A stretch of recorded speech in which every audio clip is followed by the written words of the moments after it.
ఇదే ఆది బదరీ క్షేత్రము అంటారు దీన్ని. చాలా విశేషంగా ప్రముఖమైన మాన్యుమెంట్స్లో ఇది కాపాడబడుతూ ఉంది. అందులో మొట్టమొదట ఎంట్రీ రాగానే జానకి అమ్మవారి యొక్క క్షేత్రము, ఆ లోపలికి అడుగు పెట్టంగానే ఇక్కడ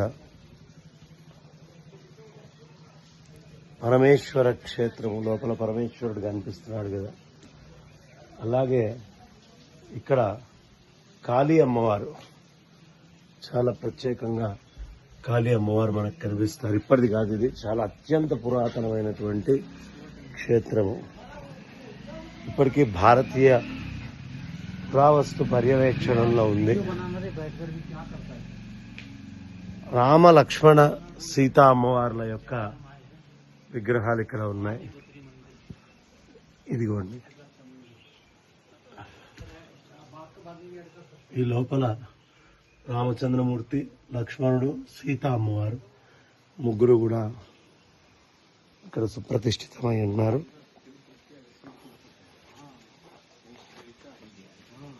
నన్ను చక్కగా ఇలాంటి ఆదిబద్రి చూసే భాగ్యాన్ని మా రమేష్ గుప్తా గారు కలిగించారు. ఎంతో అదృష్టం, భాగ్యం ఇది. ఇక్కడ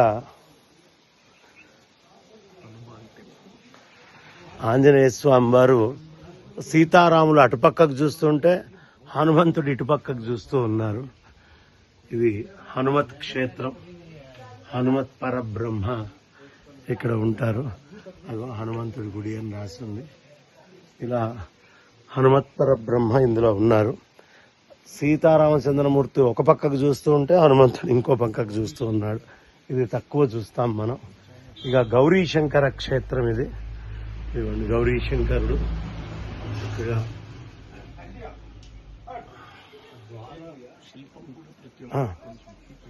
చక్కగా ద్వారం కూడా మనకు కనిపిస్తుంది. అట్లాగే ఏ క్షేత్రానికి ఆ క్షేత్రం ప్రత్యేకంగా చెప్పడం అవుతోంది. శివకేశవ అభేదాన్ని ఇంత సనాతనంగా చూపిస్తున్నటువంటి మహాక్షేత్రం ఇది. ఇక్కడ సీతారామచంద్రమూర్తి, బద్రీనారాయణుడు, ఇది వినాయకుడి యొక్క క్షేత్రము. చాలా అద్భుతంగా ఆ వినాయకుడు కనిపిస్తున్నాడు.